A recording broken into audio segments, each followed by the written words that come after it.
Surprenez tout le monde avec cette salade décorée pour les fêtes de fin d'année. Je vais commencer la recette en râpant 3 pommes de terre déjà cuites, en m'assurant qu'elles soient bien fines pour donner une texture douce au plat. Maintenant que j'ai terminé, je transfère ces pommes de terre dans un grand récipient. Je mets cette partie de côté et ensuite je râpe 3 carottes entières déjà cuites. Je fais le même processus avec 10 œufs durs et 2 betteraves, en les râpant bien finement pour faciliter le montage. J'ai déjà râpé tous les ingrédients et j'ai mis de côté 3 jaunes d'œufs pour la décoration finale. Maintenant, je commence le montage de la salade.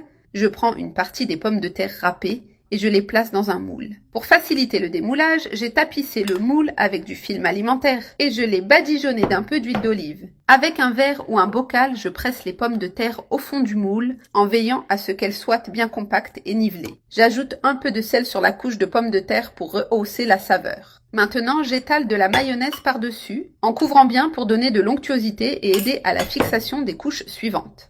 Je saupoudre du parmesan râpé par-dessus, j'ajoute la carotte râpée et je répète le même processus de compactage. Je presse bien avec le bocal pour que la couche soit ferme et bien répartie. J'ajoute encore une pincée de sel sur la carotte et j'étale une autre couche de mayonnaise, en m'assurant qu'elle soit bien uniforme.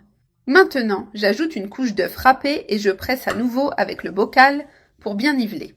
Après avoir bien compacté, je saupoudre un peu de sel sur les œufs pour équilibrer la saveur. J'ajoute une couche de petits pois et je presse légèrement une fois de plus pour bien fixer cette couche. Maintenant, j'ajoute une autre couche de mayonnaise, en l'étalant bien pour lier tous les ingrédients. J'ai étalé la mayonnaise uniformément et maintenant, j'ajoute la betterave râpée en suivant le même processus de compactage. Pour la base, j'utilise de la mie de pain qui remplit une double fonction. Elle aide à donner du soutien et absorbe aussi l'humidité de la salade, la rendant plus stable.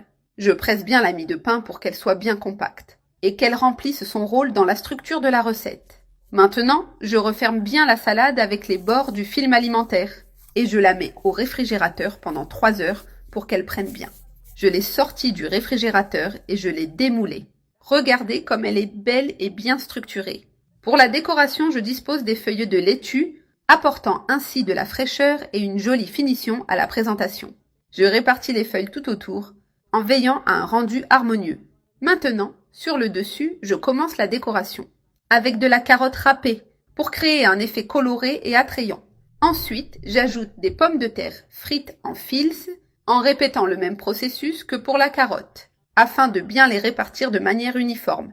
J'ajoute quelques olives pour donner une touche spéciale. Maintenant, j'ajoute les jaunes d'œufs râpés que j'avais mis de côté au début pour apporter encore plus de couleur au plat. Je disperse les jaunes au centre et je termine avec un peu d'origan.